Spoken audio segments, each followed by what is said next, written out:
bahas. Boleh tak? Kita terus dah. Awak ni sama-sama apa lepak sini ni? Biasa tu. Kena kopi dah ni? Biasa dah lazy ke buat sini. Biasalah, pek lah nak dia lepas sekolah-sekolah. Tapi bila kena lah make sure diri tu pun meningkat juga. Lepas tu gapo benda buat sini nak oyak ni. Okey, kita mari ni kita nak ceramah benarnya. Kita ni adalah mentor. Awak pernah dengar tak Menteri Belia dan Sukan? Mentor hok nyanyi tu. Mentor. Jadi penyanyi. Kita ni mentor untuk program Anugerah Remaja Perdana Raka Muda. Program anjuran Menteri Belia dan Sukan. Tak ada dengar. Program ni dia besar juga macam petani. Tapi macam petani program ni simple. Program ni untuk remaja tingkatkan potensi diri dia. Bukan setakat mari dia ceramah saja. Ada aktiviti macam-macam lah. Macam sukan lawek. Outdoor ada, aktiviti outdoor ada. Ada rekreasi dan sukan. Lambat potik kita habis sekolah 18 dah kita. Boleh juga. Dia boleh dia 14 14 pun boleh. 18 lagi okey. Boleh pokok. Kita juga ada kemahiran hidup. Untuk tingkatkan kemahiran hidup dengan cabaran diri dan kepimpinan.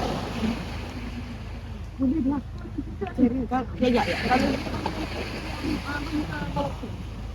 Boleh. Dia tak ada.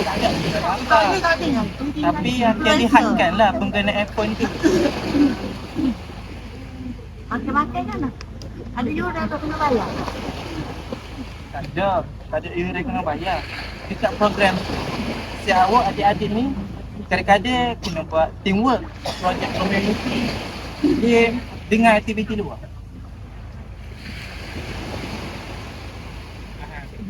Tunggu orang cerita.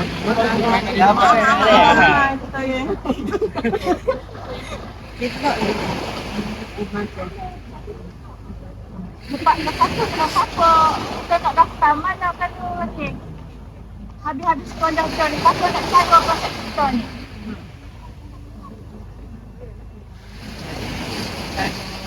Adik-adik nak daftar, adik-adik kira dekat JPN terdekat kalau ada di kawasan adik-adik. Jadi mentor-mentor adik-adik akan urus dia lah gapo-gapo keperluan adik-adik perlu ke. Ada boleh mentor kita? Boleh sangat. Adik mari je. Kalau saya malu boleh ke jangan? Boleh. Kalau malu dah. Memang program ni dikasih untuk kita bersosial dengan orang lain. Kita ni nak sosial. Ni nak nampak? Habis joget pun tu. Boleh. Lagu ni, nyanyi, joget semua ada. Nak tengok mana hok pemalu tu ke, bila dia join program ni, habis program tu dia akan jadi berubah.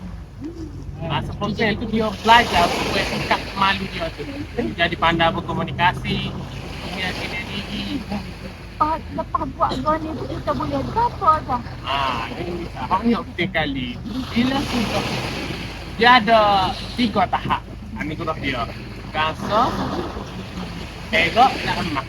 Kalau awak buat prospek boleh dapat emas, okey untuk untuk resume awak. Sebab kita akan bagi CJ. CJ ni bertaraf antara bangsa. Oh memang. Ya.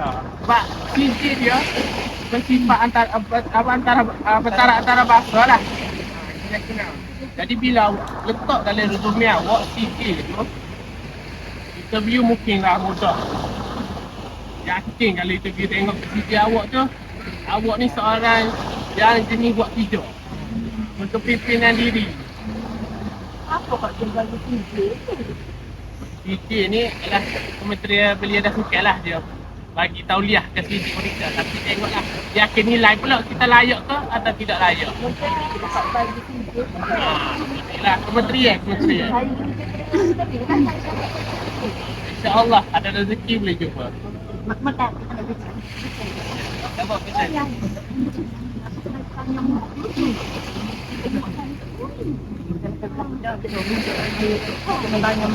Jadi kabel kita nak masuk neraka lah. Jadi, Kita minat agak tu. Pak lain-lain pun. Adik apa kasi tadi? Kena tanya dulu lah. Nak tanya dia. Tanya kamu lah. Banyak ramah pekat dia. Nanti kita jumpa pula nak kopi ni dah. Boleh. Bisa berbayar. Ayo beres ya, ada macam Free je ni. Beri air nak beraya. Apa yang belanja? Kata lah. Okey, sebelum saya bersurai ni kita buat tagline sikit lah. Saya sebut rakan muda, saya awak sebut. Yakin boleh? Yakin boleh?